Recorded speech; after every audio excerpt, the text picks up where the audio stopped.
You're watching Packers Total Access Live, your daily source for Green Bay Packers content, created for the fans by the fans. Hit like, subscribe, and turn on notifications so you know whenever we go live. Don't forget to follow us on Twitter at Packers_access. Go Pack Go. Enjoy the show.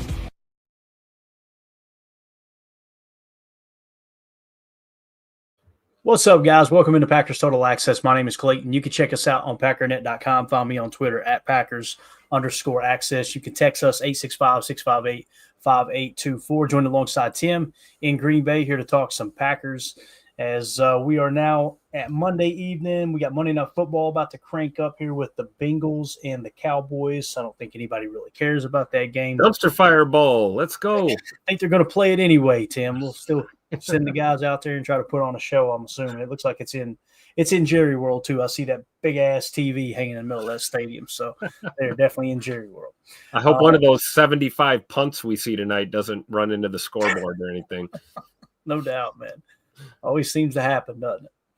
But let's do this. Let's give a quick shout-out to the good folks over at Ticket King, the official ticket provider of Packer Fan Total Access Live. Wisconsin-based since 92, specializing in Packers tickets. They're Wisconsin's largest ticket source with offices next to Lambeau and in Milwaukee. Click on the link in the video description that sends you to their website, theticketking.com. You can register there as a customer and start shopping around for your Packers tickets. Again, that's Ticket King, the official ticket provider of Packer Fan Total Access Live. All right, so we're going to continue what we did earlier today where we hit on some PFF grades. If you guys tuned in this morning, we basically went through the entire offense and looked at our starters and kind of said, okay, where are the holes on offense? We're going to do the same thing on defense to try to prep ourselves for these college football playoffs that are going to be kicking off. I think the 20th is the first game, so they're going to get a week off. And the reason I think it's important to look at those playoffs, they're not everything, but it really – you're getting some big name programs, right, with big name prospects that are going to be entering the draft this coming spring and the combine and all that. And it gives you a chance to see what they can do under pressure in a playoff atmosphere. I think one of the things that scouts really look at when it comes to future rookie players is how they perform on third downs, especially quarterbacks. They love to use that metric. Like, okay, how successful were they on third downs? It's a got to make it down in distance, right? They really like to see how they perform. And then, of course, in big pressure games, like they'll say, okay, when they played ranked opponents, how did this player perform, right? And did they rise to the occasion of the competition, which we know the competition's at a whole nother level in the NFL. So I think those playoffs will be awesome. So we're going to get through this and kind of give you guys what we think our early needs are going into the offseason. And you can kind of pick and choose and say, hey, all right, here's some prospects I want to look at. Here's specific positions we want to watch throughout the college football playoff. So hopefully if you're not a college football fan, this will be something that kind of ties it to the Packers and sparks your interest in this new college football playoff. And who knows, you might become a huge college football fan. Tim, I know playoffs. I know some people could care less about college football. To me, it just goes hand in hand with the NFL. I love it, man. I really do. And once the season's over, it's over. So it's pretty cool that we're getting a bit of an extended season with these playoff games in college. Yeah, it gives us a few extra eyes on the prospects, right? You know, before you know it, the draft will be here, literally here in Green Bay. And, you know, we're going to be doing our draft prep pretty soon. Some people are already doing their draft prep. And, you know, yeah, the playoffs, certainly with the new format, gives us a little more time here to check everything out. Definitely. And I see everybody in the chat filing in. Appreciate y'all hanging out with us here on this glorious Monday evening. We got Fred McFarley in the house, United Bates, Jeremy Burtz. We got Josh Valanningham, Ron Samble, Mike Berry, Daryl in the house. Good to see you, buddy. Let's see who else we got here. Prince just rolled. Everybody sit up straight. Prince is in the house. Just got serious. Just got real serious in here. And Fred McFarley says Pack brought Michael Jordan back on the practice squad today. We're not talking about the all-time great shooting guard. We're talking about an offensive lineman, right, Tim? Yeah, we're talking about a right or a left guard, hopefully here, possibly a backup center, maybe even interior O lineman. But yeah, not the Michael Jordan, but a Michael Jordan back on the practice squad for sure. And all good in the chat said, leave me guess. Another year of mock drafting cornerbacks. I think he meant let me guess. Actually, I was surprised, Tim. I went through and looked at the corners, and I went, you know what? corner is not the biggest need on this team. That's very interesting to me. Now, obviously, Jair, if he's not going to play, it becomes a big need. But we like to think he's going to be healthy if indeed he is a Packer next year. But we'll, like I said, we'll get into all that on defense for sure. On the offensive side, just to recap it, Jordan Love grades out as the 15th best quarterback. We know he's the starting quarterback, franchise quarterback. You're good there with Malik Willis as backup. Now, listen, that's not to say that if a stud falls, and when I say stud, I don't mean a top 3 projected quarterback. I mean someone that the Packers have a very, very, very high grade on. Don't be surprised if they pull a Brian Brom here and try to draft someone early in the second or something if they fall right in their lap, right? And it doesn't mean it's going to work out or should work out. It's just that's how the game is played when it comes to the draft. Halfbacks, Tim, we got the 3rd highest graded halfback in the NFL, and we got the 9th highest graded halfback in the NFL with Emmanuel Wilson. That's not including Chris Brooks, and that's not including Marshawn Lloyd, who's just now probably getting healthy for this week. I would imagine this week or next week he would return. Wide receiver, we had 42, 51, 70, and 89. To me, there's no reason to go out and try to find a number 1 receiver. You like your receiving core the way it is. It doesn't mean if the right guy falls, you don't take a swing. And I would just about guarantee you Goody will take a swing at wide receiver in the draft at some point. Just depends on how late rounds probably, for sure. Yeah, definitely. Tight end, Tucker Kraft grading out 31st. So a legit starting tight end from the PFF grade standpoint. Now, if you remove PFF from the equation completely, he's much higher than that, in my opinion. You're talking about the Yak King. I think he's 2nd amongst tight ends in touchdown catches. His catch radius is phenomenal. He does a great job looking the ball in, and he's improving every week on his blocking as well. So we're good at tight end with him and Musgrave. Ben Sims as a 3rd stringer makes me just smile like a possum in a dumpster. Absolutely love the depth we have there with some good young talent. Again, I'm not going to keep saying it because there's no reason to. If a stud player falls at any of these positions, whether we think we're good or not, it's okay to take a swing, right? Because you're always adding depth. Now, I try to break things down into tiers, right? We talk about tier 1 of importance, quarterback, check the box, we're good. Left tackle, Rasheed Walker, me personally, I like it. I think we're good at left tackle. And then center is the big one that stood out to me. You had Josh Myers, who graded out as the 37th best center, right? And now we're seeing the pass blocking dip into the 60s, where in the past it had been the 70s and sometimes the 80s. You could always go, well, he's a great pass blocking center. That seems to have kind of gone to the wayside. Not that he can't turn it around, but as it sits right now, that's really the main focal point on offense for me, Tim, would just be center. See if you can upgrade at center. And bringing Josh Myers back on a cheaper deal, hey, look, I'm not opposed to it. I just don't think that that's how this thing will play out. Yeah, I agree with that. Center or interior O-line for sure. Right. Somebody to rotate, right? Because you could put Elton at center, and then maybe that other guy is a guard. And when you look at it that way, regardless, we're going to need a new center if we don't re-sign Josh Myers, right? Yep. So if it's Elton, if it's Monk, whoever it is, if it's in-house, great, kick him over there. If it's Elton and you kick him to center, like we said earlier, you got Josh Myers and Sean Ryan to play guard. You're still probably going to be drafting to take like you said, an interior offensive lineman as a backup. So absolutely, that'll probably happen there as well. So keep an eye on some of these really good offensive lines across the NCAA, especially here in the college football playoffs, to see if we can find something good there. So before we get into the defense, let's take a quick second and jump into our Patreon group. This is everybody who's a member of one of our 3 tiers in the Patreon group. You get access to these chats and questions for the show. So if you ever have a question, a comment, you just chime in here and you go right to the front of the line for being a member on Patreon, the same as you would with Super Chats on YouTube. So Nebraska Rev said, I was just rewatching the Lions game and came away with a couple of early impressions. Everyone is on the floor for the first play. I get it, but we got a first down after that. I think a bigger issue was Reed's drop and Watson's fumble. If Reed catches the ball, it is a 3rd and 1 or 2, and Detroit can't pin their ears back and assault our quarterback. We were mixing in runs and passes. If Reed catches the ball, we are in a different situation. Youth bit us again. I wonder how much having so many young players is setting back our development. You need someone to show the way and call you out. Also, I feel like our O-line travels like poorly. Someone needs to do a better job enforcing their curfew. Is Myers puking on the ball earlier this year? If I'm trying to say instead of is, he says not, is but. Okay, got you. So, there's a lot there, Rev. If you're referring to the first down passes, we were 2 of 5 on the game. All right, if that's what you were referring to on the first comment, 2 of 5, and one of those 2 completions was for like 2 yards. You can't do that. You just can't, because when let's say they did go on and get that first down like you're talking about. The fact is, we still punted the first 3 possessions. Why is that? Right now, I got this. I want to share. Actually, I'll go ahead and just read it to you guys rather than share it on screen, because it does go hand in hand with what Rev's saying here. Check this out, Tim. We were talking about run to rock.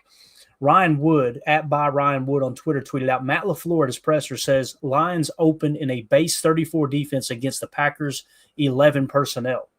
He knew it was important to run the football, but they were getting, quote, really difficult looks to run. They were basically begging us to throw the football.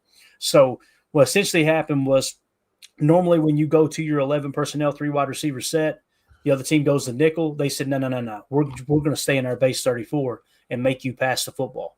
And, he said they're basically begging us to throw the football there. We did it early and it bit us in the ass, right? So it is what it is, and you got to tip your cap to the Lions for being gutsy there and going, look, all right, you want to march your 11 out there and try to run out of 11. We're going to overpower you with bigger bodies. And that really explains why they were able to get in the backfield so much, because as opposed to having 2 tight ends blocking in the running game, we only had 1 in multiple occasions there in the first half. And they were all beefed up with the 34. Does that make sense, Tim? It does. And, we weren't in rhythm at all early on in the game. It worked, for the most part. There were some times where we did kind of run right into the teeth of that defense and kind of softened them up a little bit. And then they went into some nickel looks. But even then the nickel looks were, straight up man and, hyper aggressive. So they made a conscious effort to make it tough to run the ball. And it was, Josh Jacobs, everything he had on the ground, he had to earn all day long for sure. Yeah, definitely. Nebraska Red, thank you for the comment, buddy. Just want to make sure if Reed catches that ball. Yeah, I'm with you on that too. Like, again, you can go back and find bits and pieces of that game where you go, man, if this had happened different, if that had happened different, there's no 2 ways about it. The game would have ended up in a different direction. Trying to make sure we also, I feel like our O-line travels poorly. Well, I know this, the passing game always travels poorly across the NFL. That's a statistic fact. Running games and defense typically travel, right? So again, you got to tip your cap to the Lions. They said, all right, man, we know their running game is going to travel, and we know their defense is going to travel. So let's throw our 34 out there against their 11 personnel. So kind of is what it is. All right. Anything else you want to add to that? What Rev had there in that comment, Tim? Anything at all, buddy? I get what he's saying too about, having so many young receivers. Is that setting back our development? I think it's fair to say, you'd want to see. I think what his point is that you'd, maybe like to see at least one veteran in that receiver room that can kind of be a guiding light to the younger guys. But I think, we made that decision a couple years ago that we were going to go young and let these guys play their way through things. And, I guess my argument would be, or not even an argument, but a counterpoint would be, the youth is your development. That these are the guys that we're trying to develop, and they're not going to develop sitting behind aging veterans. We saw the Sammy Watkins experience here in Green Bay.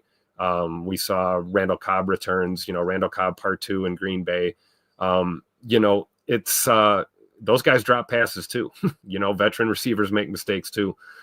So I think there is some logic to his point there, but I'm happy with the youth movement. And I think we just got to keep targeting these guys and letting them play their way through it, get to that next level.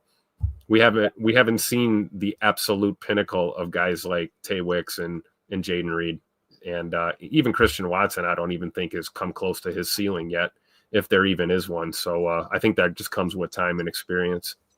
Yeah. And, the other thing too is, like, the big narrative around Christian Watson was he's got too many drops. He can't catch the football. And then he's actually got the highest, drop grade on our team in a good way. So, like, you could see some of that stuff and be like, Jaden Reed's having a down year when it comes to dropping the football. There's no doubt about it. I think somebody had a statistic. It was something crazy.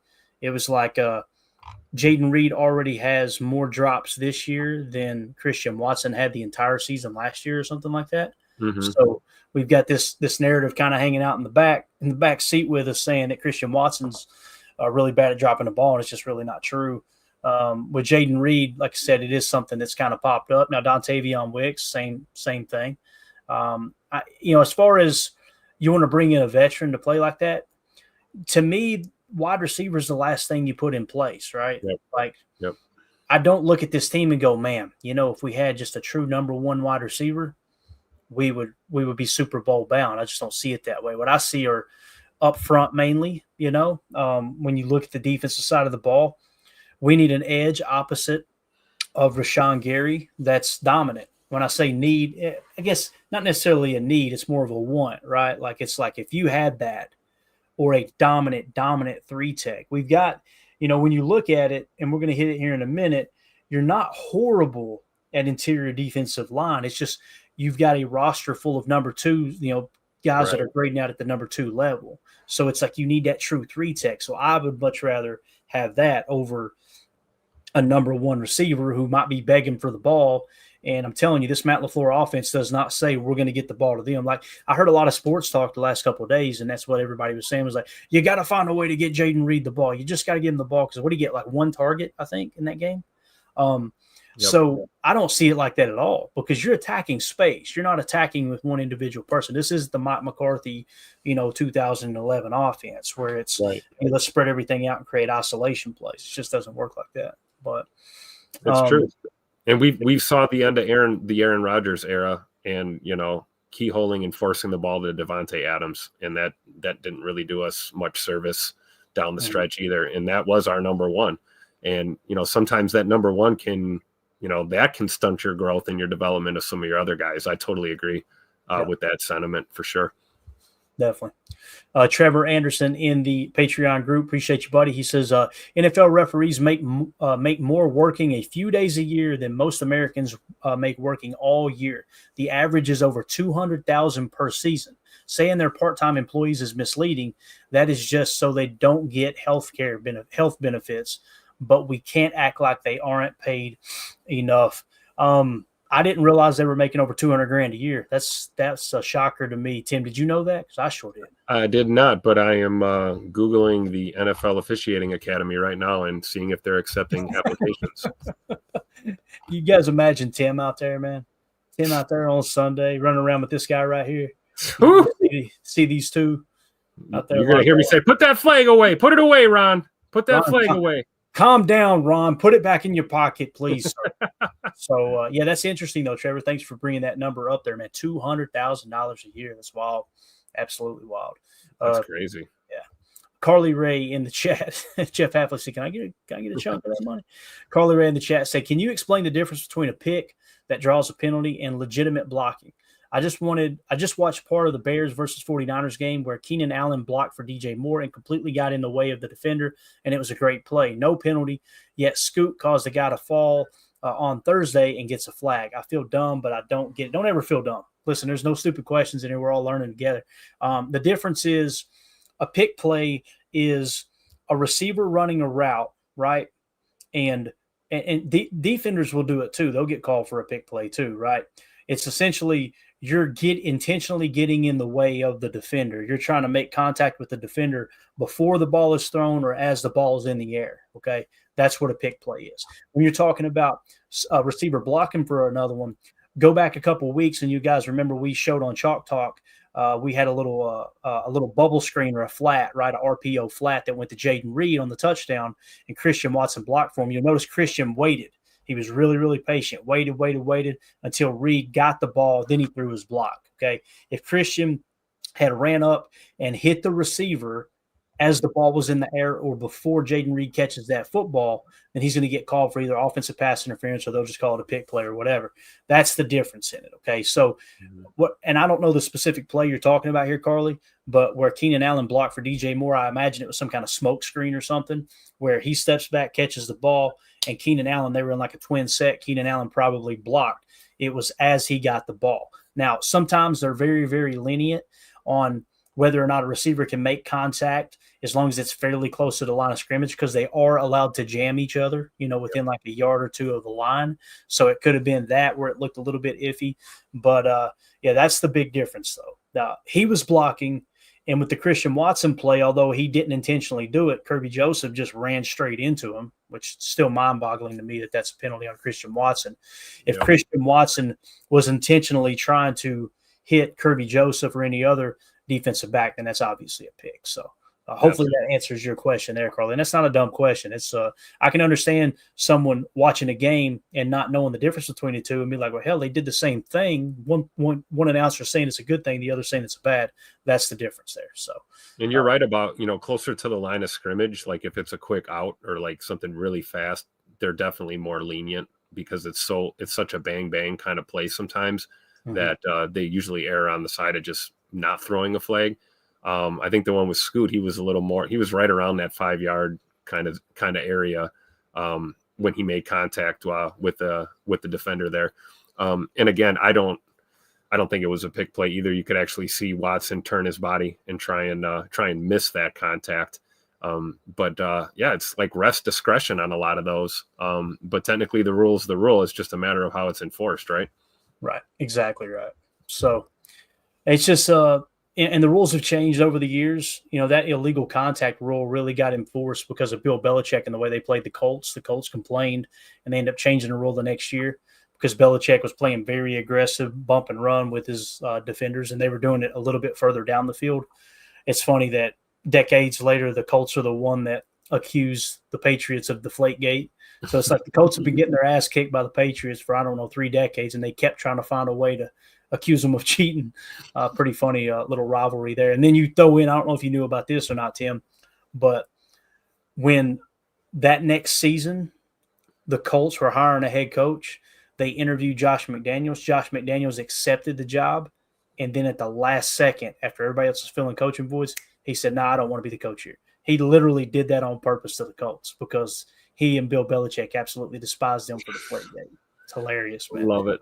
I love that gamesmanship, me personally. I think it's great. So let's see here. What else we got in the chat? Anything else we want to hit? I think I think we're good. All right, so let's jump into that QR code up in this way in that corner there. If you want to join the Patreon group, that'll take you right there. You saw the questions go to the front of the line in the Patreon group, and that's probably the quickest way to join, right? Just scan that QR code. It'll take you right there. Absolutely. And again, that will get you entered into giveaways as well. It's just a way for us to give back to those who are supporting the channel, whether you're a YouTube member here on YouTube or you're a member of one of those 3 tiers on Patreon. As a matter of fact, this week, I think what we're going to be giving away, I'm not 100% sure yet. We'll confirm a little later in the week, but I think we're going to give away an autographed Lucas Van Ness Beckett-style jersey. Okay, so nice. I think that's going to be the plan there. It's a home jersey, like the one behind you there? Just like the one behind me. Like I said, nice. It's a Beckett jersey, the home green. So it's the numbers are stitched like an authentic jersey. It's a Beckett style, so it's not an authentic NFL jersey, but definitely autographed with the authenticity and everything of Lucas Van Ness. All of my autographed jerseys, I think I've got something like, 20, 23 in here in the room. And every one of them came from pristineauctions.com. They do a phenomenal job. So we'll be giving away. Let's just do that. Let's just give away a Lucas Van Ness jersey after the game on Sunday night. So let's go ahead and call that. And we are still looking for Ryan Eckert. Okay, if I don't hear from Ryan Eckert, it's Brambo. If we don't hear from Brambo, then it's Jen Wright. Okay, so please, Ryan Eckert, Brambo, and Jen Wright, reach out. Send me an email. Say, hey, I got you. I heard what you said. Or you can text me 865-658-5824. And say, hey, just call in to claim the prize if the other guys don't come forward. And, of course, like I said, Ryan Eckert is the one who's actually the winner, then Brambo second. So if you guys would, send me an email or a text message. It's easier in text. It'll come straight to my phone, and that way we can get that squared away and sent out to you guys. That was the autographed Romeo Dobbs card from the last giveaway. So courtesy of United Bates. Thank you very much. Bingo, the man, the myth, the legend. So let's see here. Fred McFarley says, surprised to see Michael Jordan had 11 starts this year for the Pats. Clayton, can we take a quick look at his PFF grades? That's a good sample size. let's see. Is it okay if I pull it up on my phone? I'll just read it off to you, Fred. That'd make it easier because I've already got PFF opened here on the program for the show. And let's knock this out while you ask. Since you asked so nicely, let's see what it is here. Okay, let's go Michael Jordan PFF grade. Yeah, that's true. 11 starts. That's a decent chunk, And obviously New England needs all the help they can get. So I'm assuming that's why he played a lot. Was he primarily on the right side or the left side? I guess is my question. That's a great question, man. It's just kind of hard to tell. I know his overall grade is a 51.4 without pulling up, where exactly he played on snaps. It doesn't show me here. They've changed the app up. Here we go, positional pivots. So it looks like snaps played at left guard 683. Okay. So that's what, and again, this is the mobile site for PFF. So it's showing his overall grade on the year as a 51.4. So pass blocking grade is 60.4, run blocking grade of 44.8. He's gotten 2 penalties in 2024 right now. So sacks allowed this year 3, and that's 94th out of 125 guards. So listen, there's no reason. You look at the PFF grades, you look at what he's done, you don't go, wow, this dude is awesome, right? But obviously, Goody sees something in him to add a little bit of depth. Great contingency plan in case we have to move Elton Jenkins to center. Now you've got a guy on your practice squad who's played over 600 snaps at left guard. Yeah. It might just be that simple, plug and play kind of thing. After he gets his feet under him here back at 1265, so we'll see. Yeah, definitely. All good. Just became a member here on YouTube of the PTA Posse. Appreciate you, buddy. Nice. Thanks so much for joining. We'll make sure we get you entered into the giveaway here coming up Sunday night after the game. And Fred McFarley says, thanks, Clay. Thank you, Fred, for asking that question. That's good information. Yeah, great info for sure. All right, let's jump into this so we can get through it before we have to wrap the show up. Interior defensive line. Let's start there. So we're going to go through the defensive side of the ball and see where our players rank. We're going to color code it. I'm going to color code it on a separate sheet here so we kind of start to identify some of what we think are needs going into the offseason, okay? So when you look at the defensive lineman, this is what you're looking for. When we talk about a true 3-tech, someone who can dominate the interior, these are the type of guys you're looking for. Cam Hayward with Pittsburgh, 90.3. Dexter Lawrence with the Giants, 89.9. Chris Jones with the Chiefs, 86.2. Leonard Williams with the Seattle Seahawks. We're going to be playing them this coming Sunday night, 84.9. Poona Ford with the Chargers, 83.1. DeForest Buckner with the Colts, 82.6. Calais Campbell with the Dolphins and Zach Seiler with the Dolphins, both 82.1 and 79.5. McNeil for the Detroit Lions, a 78.9, on and on and on. Okay, so let's see where the Packers' first player comes into play here at interior defensive line. We got to go pretty far down on the list. Look who it is, Tim. It's actually Carl Brooks at a 61.5. All right. So the 61.5, and keep in mind the minimal snaps, I think it's narrowed down to somewhere around 15% of the snaps. As long as you got 15% at least, then you're going to meet the qualifications here. So they're taking out those 10 snaps, 20 snaps, that type of thing, right? So it's a good sample size. Carl Brooks, though, is graded now as the 48th best interior defensive lineman according to PFF. Does that surprise you, Tim? It surprises me that he's the first Packer on the list. Same. But it doesn't surprise me considering the type of year he's been having. And, we were excited about him last season. This year, I think Carl Brooks has kind of turned a corner a little bit in his development. And now you're starting to see him grade out a little bit more steady and a little bit higher than he was last year. I mean, getting up over 60 PFF grade is pretty good. Obviously, we always talk about, like you said, that 65 to 70 kind of range is a good barometer when you're looking at young players. And obviously, we need more guys, north of 70 when it comes to the grading on this defensive front. But it's a little surprising that we haven't seen anybody else on the list. Again, this is just PFF. This isn't the be all to end all. But I'm a little surprised that Carl Brooks was the first name up there for us. Yeah, definitely. Taking nothing away from his game because he's a stud.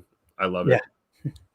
Hey, Greg Rouse, thank you for asking, man. Everything's good. We went to the doctor earlier. We're all good. Appreciate you thinking about us. And, everything's good, man. Thank you for that. But, I think Carl Brooks is showing a lot of promise. I really do. It surprised me that he was the highest graded, but at the same time, You look at what he did last year. There was times he showed flashes, and it's like, man, I know Matt LaFleur absolutely loved him. Everybody that covered the Packers at training camp practice last year were like, you could constantly hear Matt LaFleur going, "Great job, Carl! Great job, Carl!" the whole time, right? So obviously he's making an impact there. So he grades out as the 48th best interior defensive line. Let's go on down the list. The next one, Devontae Wyatt at a 59.4.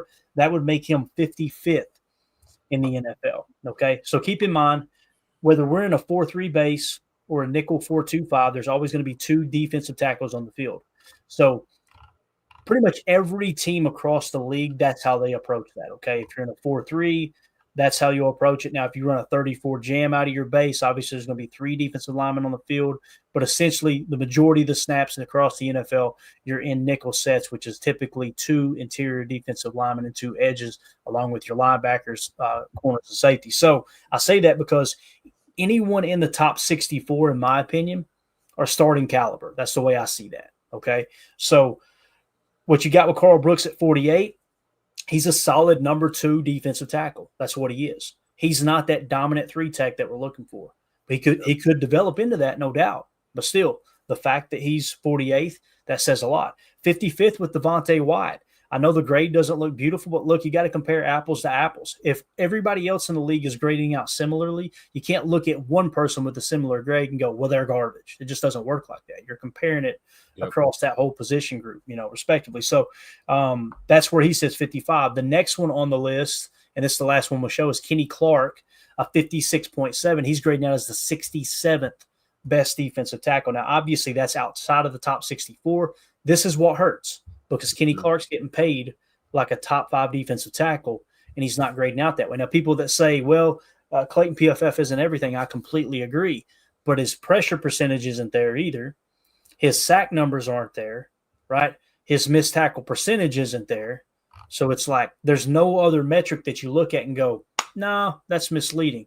That's why we always try to cross-check, right? Now, luckily, Kenny had his best game of the year here this past week against the Lions. Unfortunately, it came up a little short, but he played his ass off, graded out in the 80s, and you could see it all over the tape. You could run stuff. So did he get a sack in that game? I'm trying to think. No, he did not get a sack. Against the Lions, no. He had one against Miami, though. That's what it was a week before. But, man, he really flashed against the Lions. So that's why, in my opinion, we need a defensive tackle, man. We need that true 3 tech. We do. And it's a tier 1 position of importance. So you got to spend time trying to find that dude. You've got to do it. So we identify that as a need for sure. Now, let's hop over to the edge position, if I can find it. Where is it at? What is going on here? There we go. Bang. So let's go to edge defenders. Same type of thing. Now look at this. Remember we talked about McNeil, Tim, for the Detroit Lions, right there in the top 5, top 10. They've also got Aiden Hutchinson, who's hurt. But just to show you why has this Lions team been so dominant in the past when Aiden was healthy, dominant edge defender, dominant 3 tech, right? That's what you're looking for. That's ideal. McNeil, and then, of course, Aiden Hutchinson. And it doesn't mean they're going to play 3 tech all the time, guys. There may be situations where they play nose guard if you want to go to like a jam front. They may play a 1 tech because they like the matchup. But the point is you can line up an interior defensive lineman on the opposite side of the attack from a dominant edge defender and create absolute havoc in the protection scheme, okay? So that's why we mentioned that. Now, TJ Watt is listed here as an edge defender, obviously playing outside linebacker in the 34 defense. So these are going to be outside linebackers that rush the passer mixed with defensive ends. I know most people know that, but I don't want to confuse anyone who maybe doesn't keep up with that stuff that often, okay? So TJ Watt, 92.4, Myles Garrett, 91.9, Khalil Mack, 91.7, Nick Bosa, 90.3, Micah Parsons, 89.8, on and on. Okay, so where is our first edge defender? It's going to be Rashawn Gary in the number 38 spot at a 69.8. Okay, so he's our best edge defender. He's actually our best pass rusher on the team as well, not just edge, but including interior defensive line, obviously. So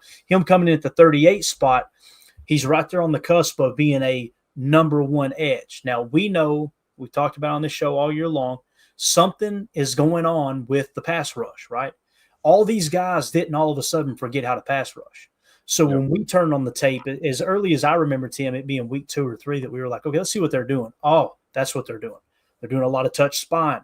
They're trying to protect rushing lanes, especially with those mobile quarterbacks. They're also keying in on stopping the run. They're a legit top 5 run defense right now in terms of yards per rush attempt allowed, right? So you could tell they're putting a focal point there. So these guys, if you were to take that into consideration, are probably going to jump up a tier or two if you were just pinning your ears back. So it all comes down to strategically, what are you trying to accomplish with the pass rush, stopping the run on your way to the quarterback? So again, though, with him being 38, that tells me we're probably not done looking for another edge defender because he's our highest graded edge defender, right? You never stop looking for those tier 1 positions. If we go on down, Kingsley Enagbare grading out as a 62. He is in the 67th spot. All right. So we got a 67 spot. That's outside of starting caliber in terms of the ranking at edge defender. So not only do you not have a dominant edge defender at the moment, but you don't even have a backup worthy one. Okay. I want to pat you on the butt and you keep my hand. So perfect drop right there. So the next one is going to be LVN at a 51.9. So he's the 104th graded. Now, you've seen some improvement in his game here lately. There's no two ways about that.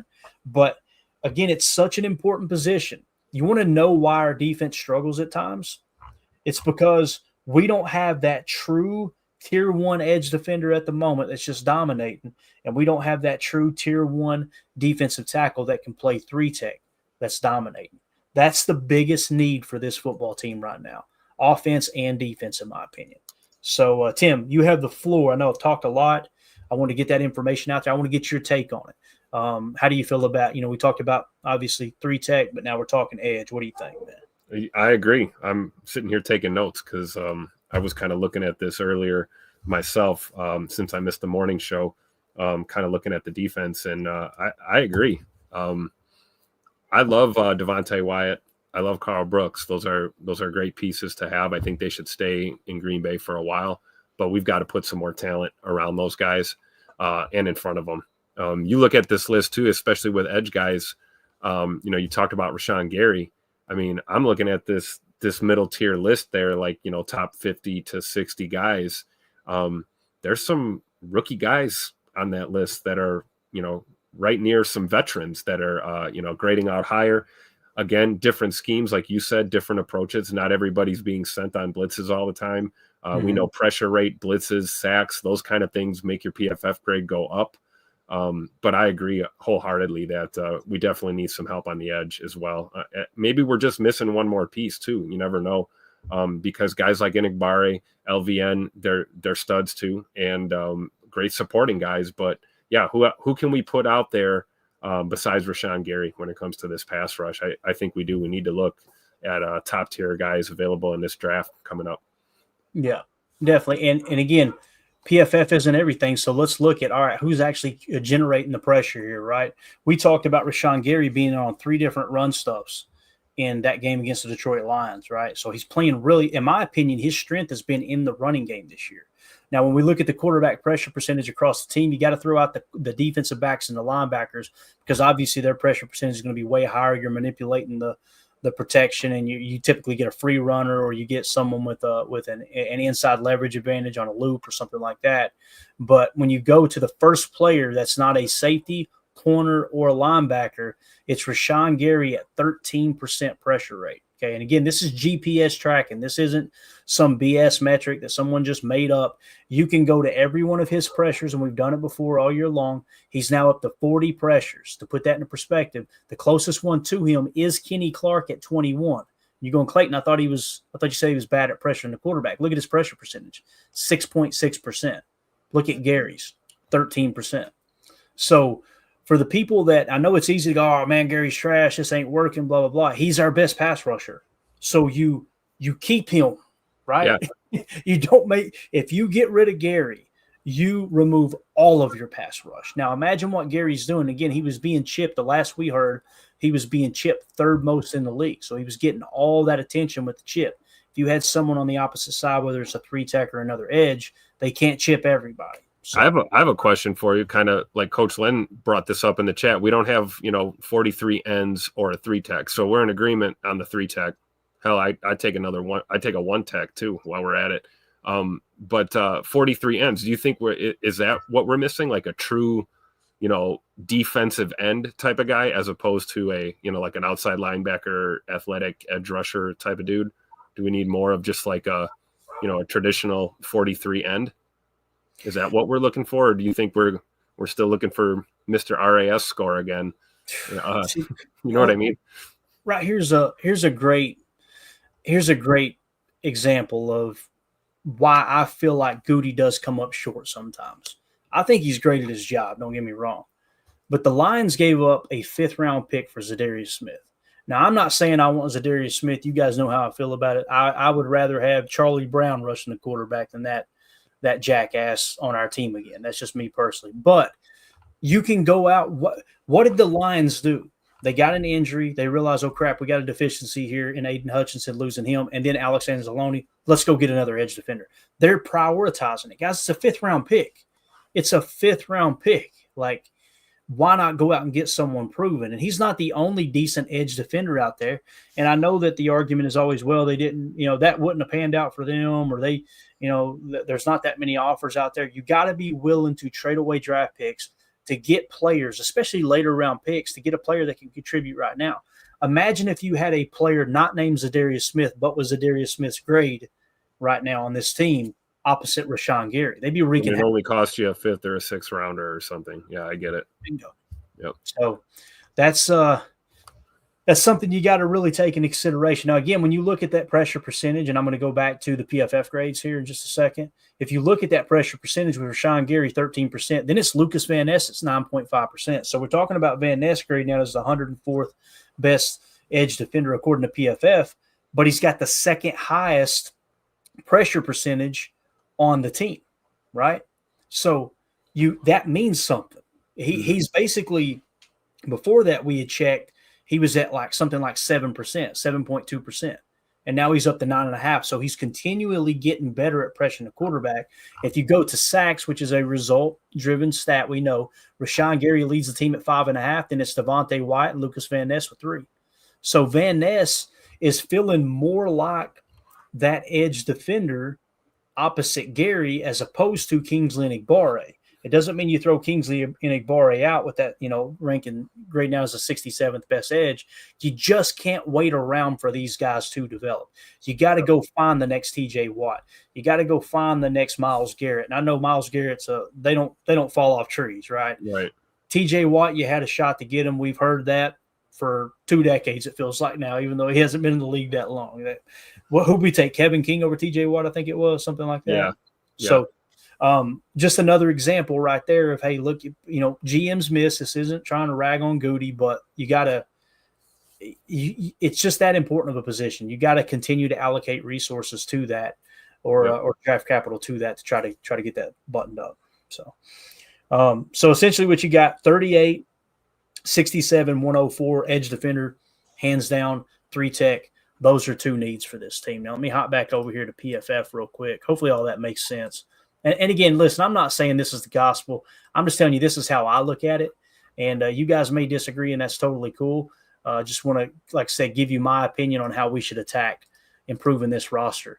And it kind of lines up with everything we're talking about. Now, again, the pass rush has taken a hit because I feel like we're really keying in on stopping the run. That's just me personally. So now let's go on down the line here. Wait a minute, Clay. We got United Bates in the chat. I mean, J.J. Watt looks like he can still play. I mean, Wisconsin guy, right? Not doing anything right now. Sitting at a desk, talking ball like we are.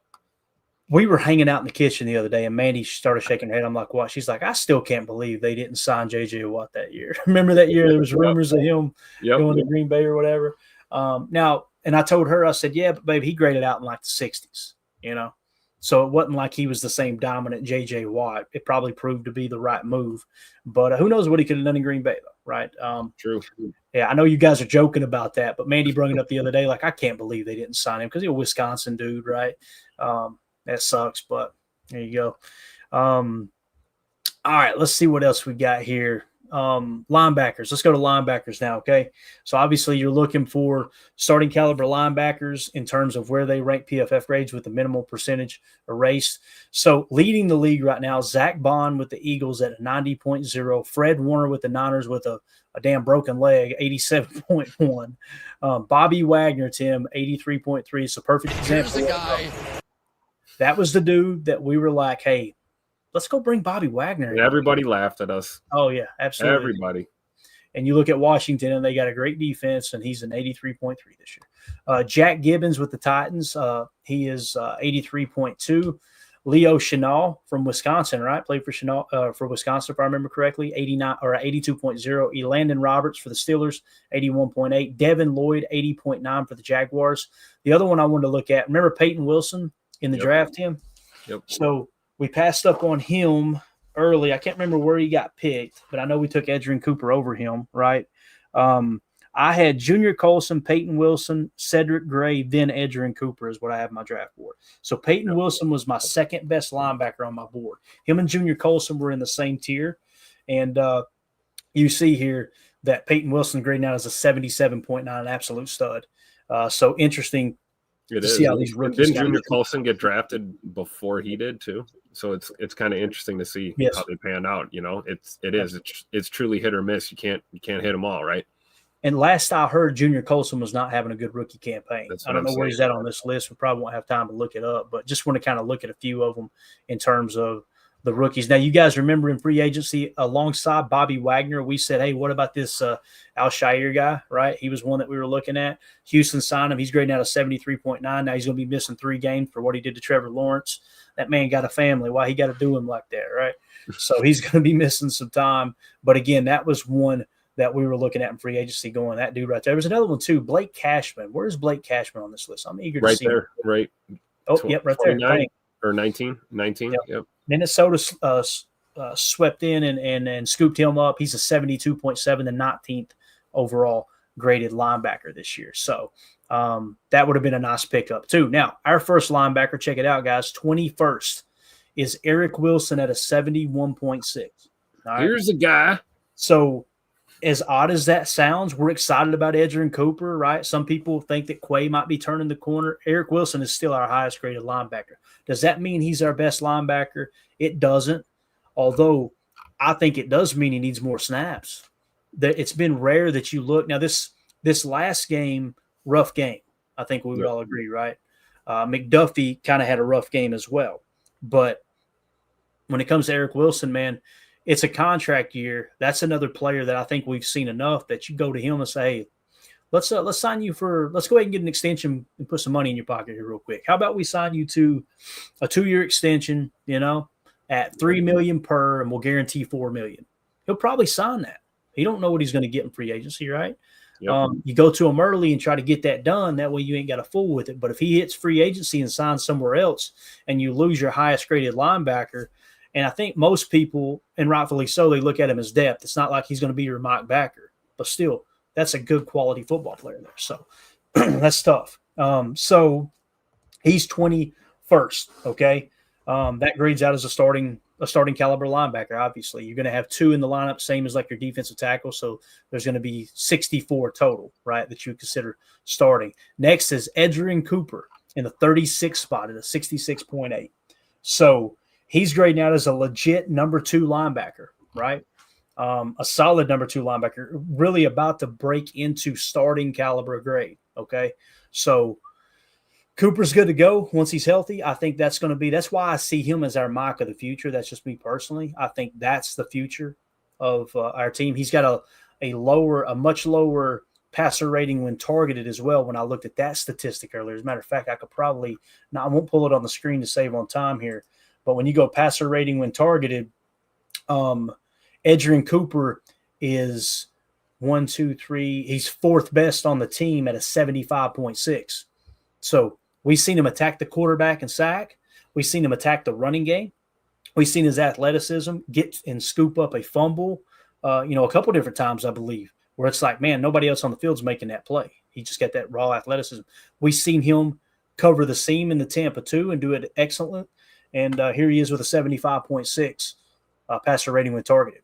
To put that into perspective, Quay Walker's is 100.8. So obviously significantly better. We were just talking about Eric Wilson, right, Tim? Like good grade.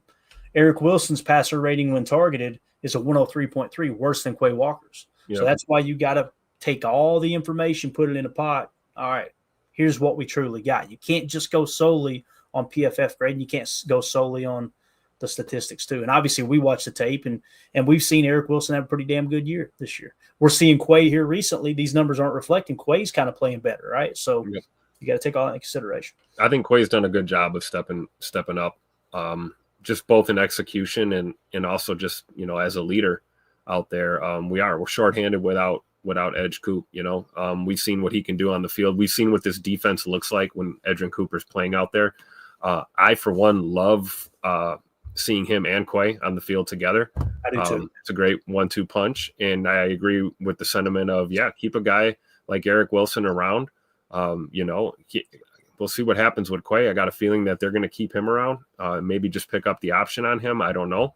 But I would like to see that moving forward. I think, you know, if anybody you're scratching your head moving forward, it might be Zay McDuffie, who, again, is not grading out super, super high this year, but has had some good games and is another depth type of linebacker in this defense. So we'll have to see. I think it wouldn't be out of the realm of possibility to see them looking for another linebacker. I don't know how early in the draft they're going to go for that. I don't see them trading up or down necessarily, but like you always say, if somebody's on the board when you're picking and it makes sense, you know, sometimes you gotta go ahead and, you know, do what's best for your team and take best available or best position available. And if that happens to be a linebacker, I would think Goody probably wouldn't hesitate to bring another guy in here. Yeah, I agree. And Quay Walker lands in the 59 spot. So he is a starting caliber linebacker, inside linebacker. And the reason we don't say a true mock, he may be wearing the green dot, but that doesn't mean he's playing mock every down, right? We talk about how it's interchangeable. We've shown mock fires. We've shown Will fires. We've shown Will Tampa. We've shown mock Tampa. Like, they have to be interchangeable, and that's why it really feels like Quay Walker and Edgerrin Cooper on the field at the same time, and that nickel 4-2-5 makes the most sense. But he grades out 59th. And then the next one, I'm trying to remember who it was, Isaiah McDuffie, 55.7, grades out in the 70s. So he's in the red for me. That's outside of starting caliber. That's a backup player. In my opinion, there's no reason to try to bring McDuffie back unless it's on a minimum contract, and he may very well test the market, not get anything. You bring him back, you got a great special teams player, and you got a decent floor there as well at the linebacker position. So, Again, at linebacker, 21st, 36th, 59th, and 70th. All right? And we got them color-coded. I'll tell you the end result here in a minute when we wrap up. We got to go quick because we're way over. We wasn't going to do a double episode. We're just going to keep it to single here. But cornerbacks, big talking point this year, right? So who are the best cornerbacks in the league? Pat Surtain with the Denver Broncos at 84.3. Andrew Phillips with the New York Giants at 81.9. Marlon Humphrey with the Baltimore Ravens, 81.5. Christian Benford for the Buffalo Bills at 80.5. This one right here hurts, obviously. Cooper DeJean. How Cooper dare DeJean you? is the 7th highest graded corner in the league, and I know the chat is about to line up big time here, boy. It's going to be. You should have drafted Cooper DeJean. Why didn't we draft him? Listen, I understand the frustration. I get it. So Cooper DeJean on our board. Here's what we had: Quinyon Mitchell, Kool-Aid McKinstry, Nate Wiggins, Terry and Arnold, then Cooper DeJean. So we had Cooper DeJean as our 5th best cornerback on the draft board. Enos Rakestraw on that same. Essentially, what you had was I had Rakestraw over DeJean, so I feel really. And I had him slightly under him, but in the same tier. So we had 4 of those corners clustered together in that same tier, right? But Cooper DeJean, that's how it works too, guys. You got 4 grades that are identical. These players, you look for what we call what they call cluster busters, is what former NFL scout Daniel Jeremiah calls them. So when you get a group of players that are all in that same block together, you go, okay, what's most important to me and which of these 4 players do that best, right? You may watch the third down snaps. You may watch the bump and run snaps, right? You may go watch all of his every player's interceptions. That might be the cluster buster for you to break that up and go, all right, that's our dude. He ended up being the best, hands down, out of that group for sure. So our first corner, though, don't want to get caught up on that too much. Jair Alexander, All right. Jair Alexander, 75.2. He's 11th in the league. So that's a legit number one corner. If, I pause for dramatic effect, if he's on the field, right? That's the big thing. So yeah, hopefully he can stay healthy as time goes on, or get healthy and be on the field more, because right now, man, he's played 50% of his snaps in the last damn near 40 games now, right? Less than 50% of the snaps. So it's tough, man. Things could be a lot worse. I could be a Bears fan. Availability and accountability are the two most important things, right? And he has not checked the box there. It sucks. So arguably our best defensive player on the team, but if they're on the field, man, it don't really matter, right? So make the club in the tub, right? That's exactly right. So next on the list, again, Jair Alexander, when healthy, he's good to go. Next on the list is Keyshawn Nixon. Where's Keyshawn Nixon grading out? A 67.2. Guys, he's the 49th best cornerback in the league right now. That's a legit number 2 corner, right?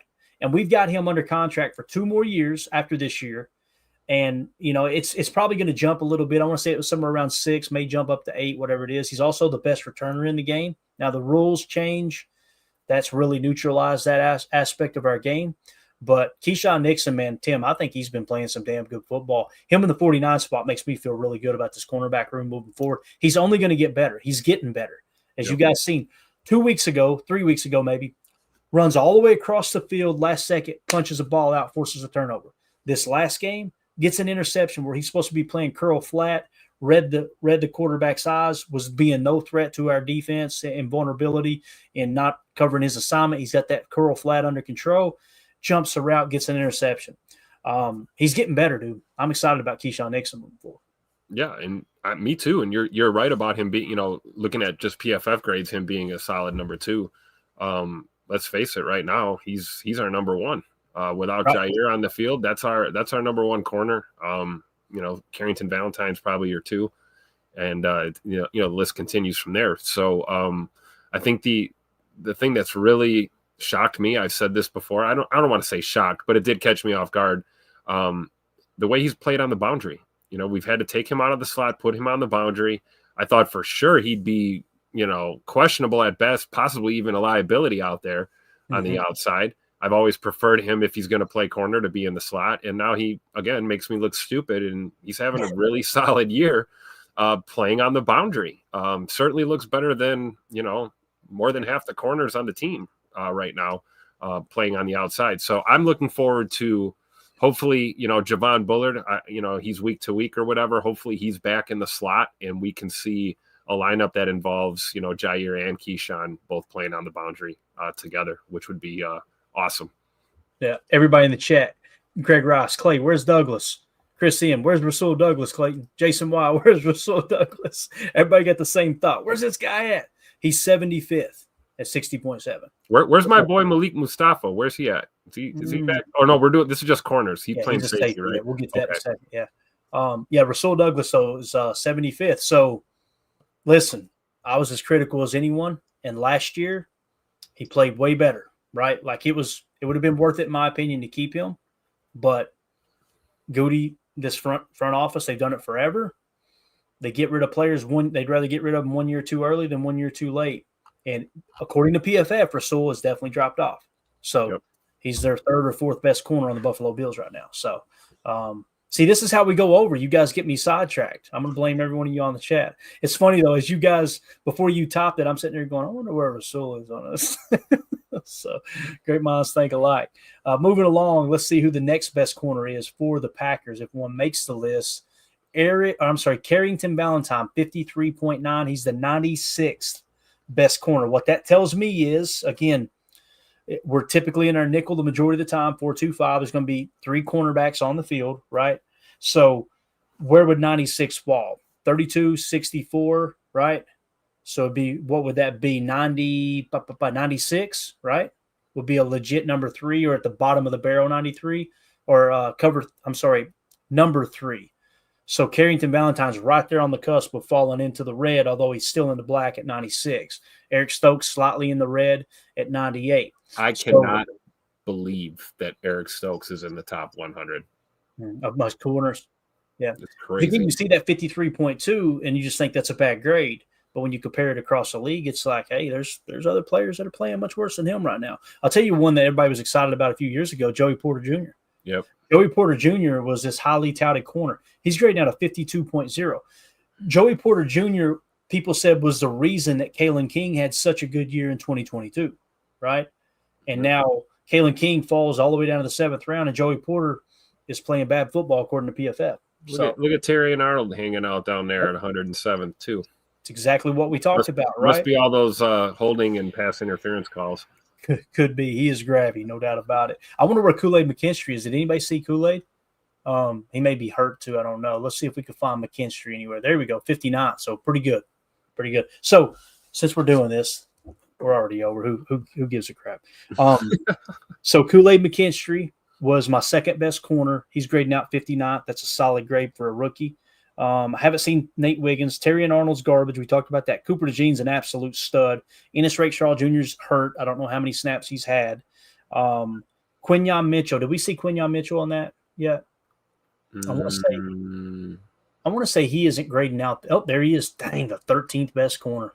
See, that's the one that was on the board, and we were like, "What? Didn't we let Philly trade up past us to get him?" Am I thinking right? Maybe that happened. Yeah, like. might explain why their D is so good. Mitchell and DeJean, man, just two absolute stud draft picks right there that they brought into their secondary.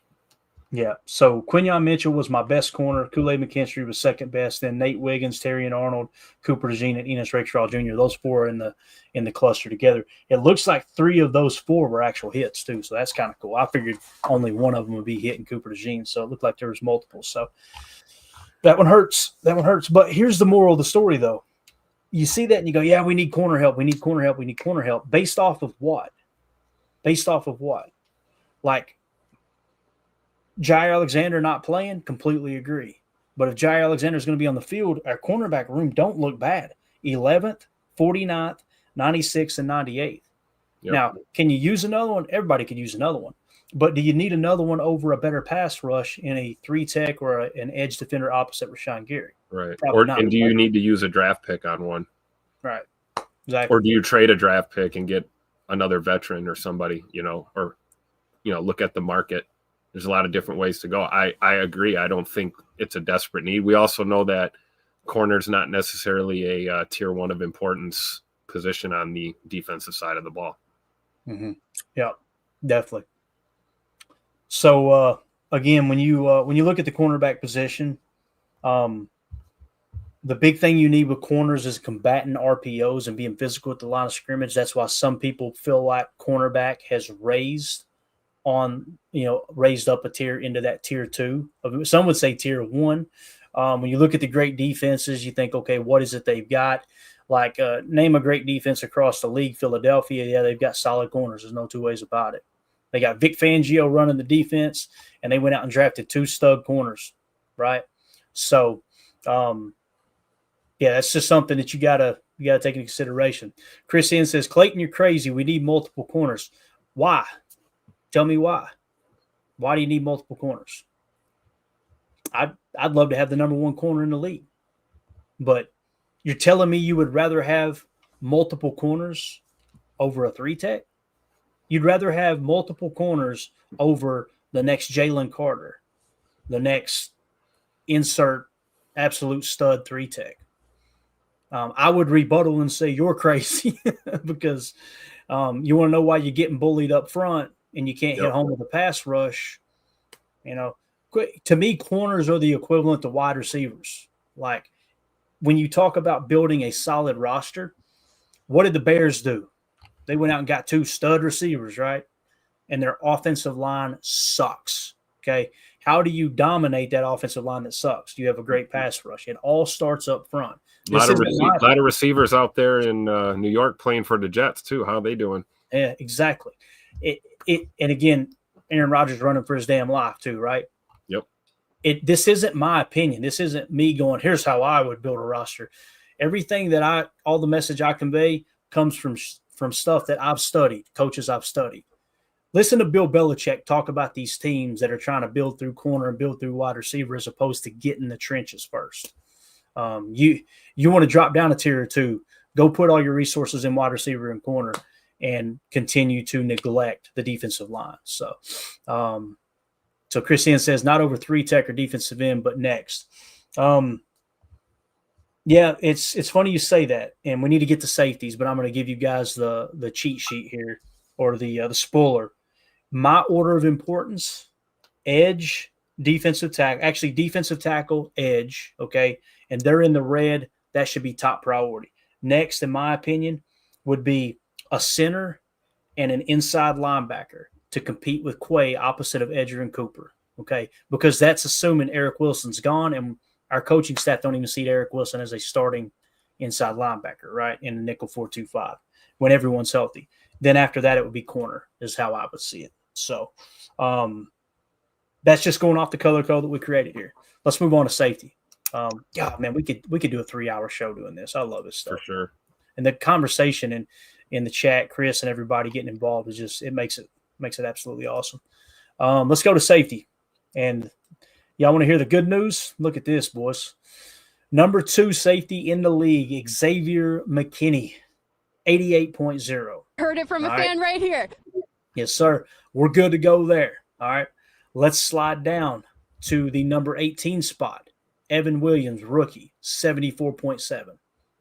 Not only do we have 2 great starting safeties, we've got 2 number 1 caliber safeties. And what's great is the safety position is so interchangeable in today's NFL, and you're seeing it with Jeff Hafley's defense. You'll see multiple times a game, won't you, Tim? McKinney will be post. Next thing you know, he's playing spur. Yep. Evan Williams will be playing post. Next thing you know, he's playing spur. He may be hitting the curl flat. He might sit in the hook zone. We've seen him play robber in cover 1 that last game. He being Evan Williams. So they got to be interchangeable. Safety position, check it off the freaking list. But once again, if you get a stud player that falls to you in the 2nd round and you go, man, we got a first grade. The only first round grade we have on the board right now is this safety. Pull the trigger. Yep. Pull the trigger. Right. You always draft best player available, but you build your board and you do your scouting. You prioritize your scouting time to what are our needs, right? And typically by doing that, the board falls into position alongside your needs. But that right there, man, God, it gives me a lot of hope for the future of this defense.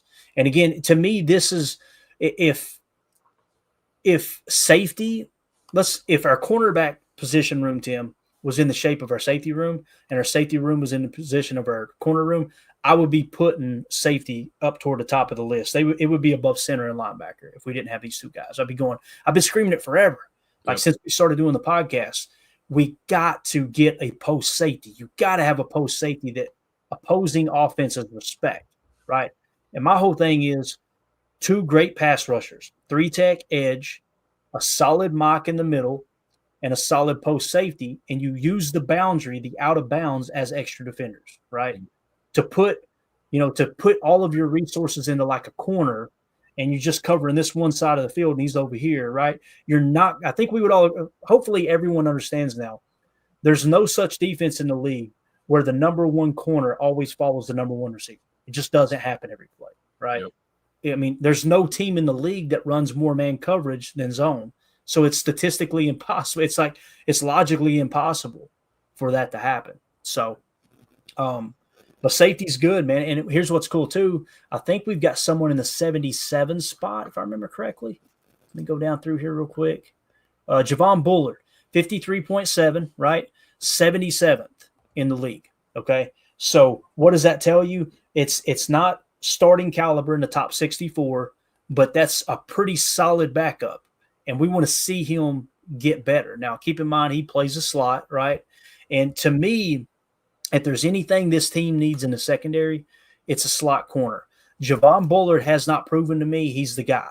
But, boy, I love watching him attack the run, Tim. Yeah. That play where he shot his shot the other day and forced Jahmyr Gibbs to cut back, I think it was Gibbs and not Montgomery, and Quay came in and made the tackle. That was all Javon Bullard that made that play. It sucks that he's hurt. But have we heard any update on that yet? Have you heard anything, Tim? I've heard just week to week. That's all they're saying. I believe I think it's ankle. Got it. Ankle injury. Yep. That's what I heard week to week. Yeah. So who knows what that means? Yeah. Wow, this is wild. I'm glad Fred caught this. So he's talking about Antoine Winfield Jr. making more money than any other safety in the Yep. league, and he's 71st on this I list. feel even better about that Javon Bullard draft pick now. Tim, we were looking at Winfield going, hey, man, maybe you go get Winfield, Yep. right? Yep, that was another guy we were talking about. Goody looked at Winfield, and he looked at McKinney and said, now, I remember now, early stages Winfield, we were talking, but they ended up locking him up, didn't they, before free agency started? That's what it was. So imagine if they had let Winfield hit free agency and we had signed him instead of McKinney, we'd be sitting there going, hell, we got to take another swing, So pretty cool, though. That's your PFF kind of review with 4 weeks to go in the season. Hopefully now we get an idea, and it's not necessarily about the players individually. It's about the position groups. Here's what we've got: quarterback, halfback, we're good to go. Wide receiver, in my opinion, we're good to go. Tight end, we're good to go. Center, we need us a center, no doubt about it.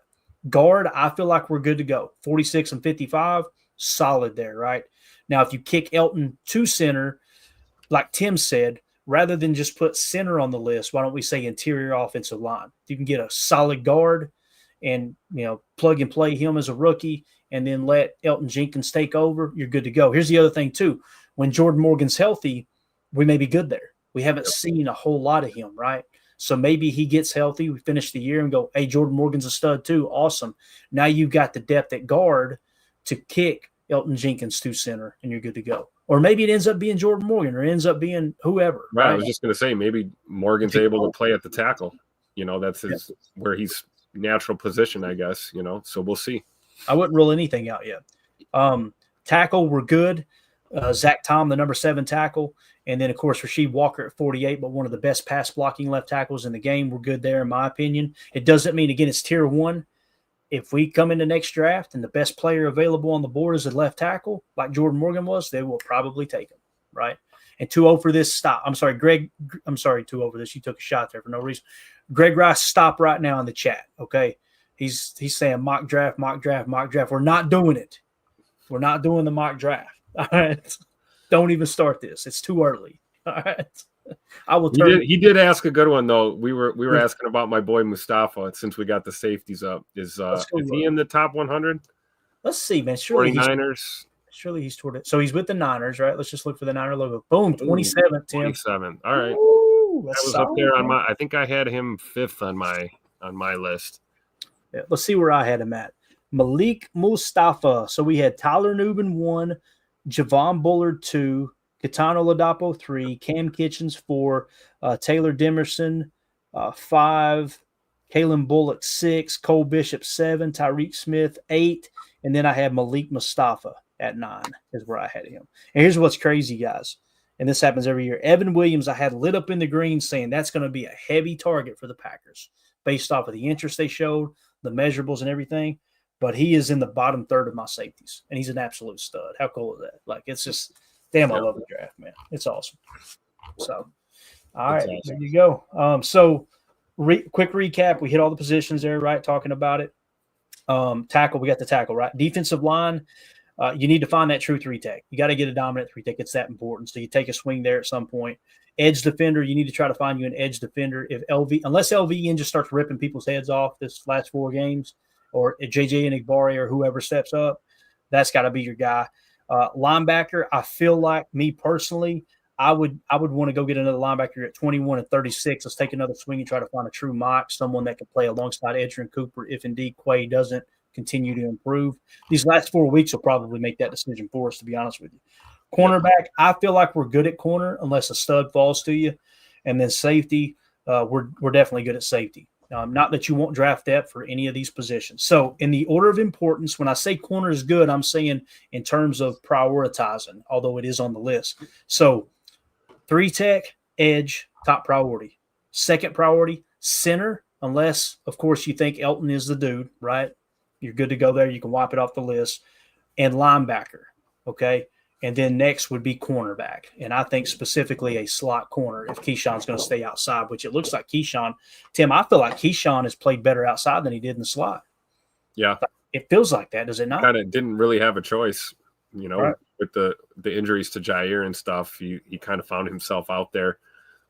Yeah, like Coach Len is saying, slot corner is a must. I think Bullard playing the slot was kind of just, that's a project for this year. Get him on the field. With us being a little thin at corner from time to time, that helped, allowed Keyshawn to go to the boundary. But I agree. I think, you know, it's crazy. I think that might be his home. I feel good about Keyshawn out there. Hopefully we get Jair back and more consistently. But, you know, I think him and Valentine looked okay against Detroit playing out there. I know some people may disagree. I know PFF certainly disagrees with me. But, you know, I feel like Carrington Valentine's still a work in progress, a guy who's shown flashes before and who's, you know, steadily improving. Don't forget, we also have guys that we already drafted. We drafted Kalen King. You know, there's other cornerback depth in this roster. So, you know, we'll see what happens going into next year. But I'm with you. If we're drafting a corner, it should be a true slot or another safety who we can use in the slot, maybe, you know. Mm-hmm. Yeah. Yeah, Coach Lynn says the slot corner is a must. Greg Rice says, don't we play nickel the majority of the time? We do. We're in nickel a large majority of the time. So that's why when we talk about building the roster out, we kind of mold it after that. That's why we're not concerned with having 3 great linebackers, right? You're looking for 2 good linebackers.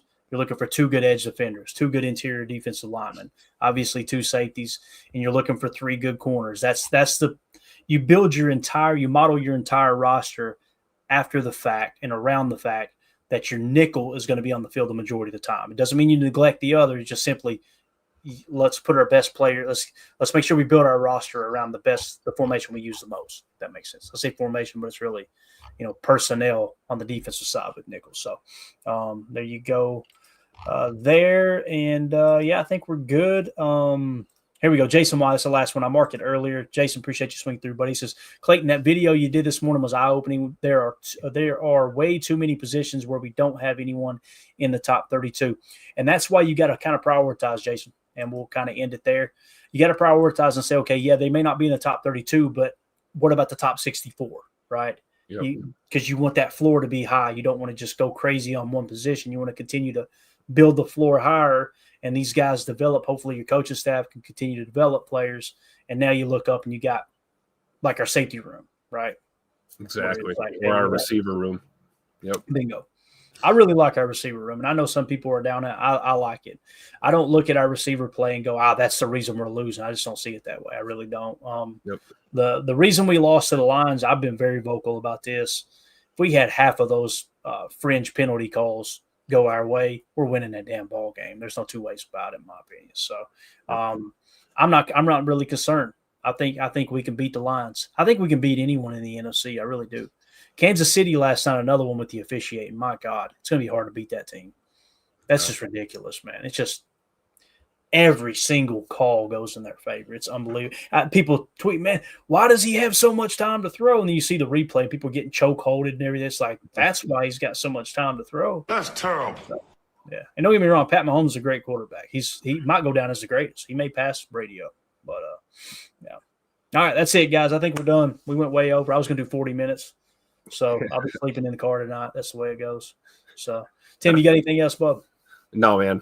Happy to be here. This was great. I don't care that we went a little bit over. I hope Mandy's not too pissed at you. No, she'll be all right, man. She's decorating downstairs. So, it was part of so she's definitely is a possum in a dumpster.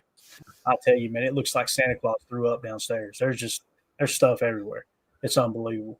Love it. We have 15 trees, 15 Christmas trees in this house. Wow. Unbelievable. And you guys go, are they small trees? Whatever. The qualification is 4-foot trees. If it's 4 foot or taller, 15 in this house. I love it. Don't get me wrong, though, man. Making coffee and looking for lights like a little kid. I just don't want any part of putting it up. Or taking it down.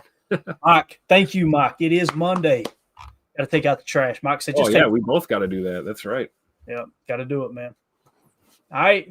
Well, we'll do. Greg says, tell Mandy we appreciate it. I sure will, Greg. Thank you, buddy. And again, everything's good to go, man. Appreciate y'all being concerned with that. But all right, that's it. We will see you guys in the morning for Good Morning Lambeau. We'll just do a quick 40-minute episode. We got to in the morning because we got to run some errands, do some Christmas shopping. So we'll be live at, I believe we're going to do 8:30 Central Time, normal time. I had to go a little earlier this morning because of the doctor's visit. So we're good there.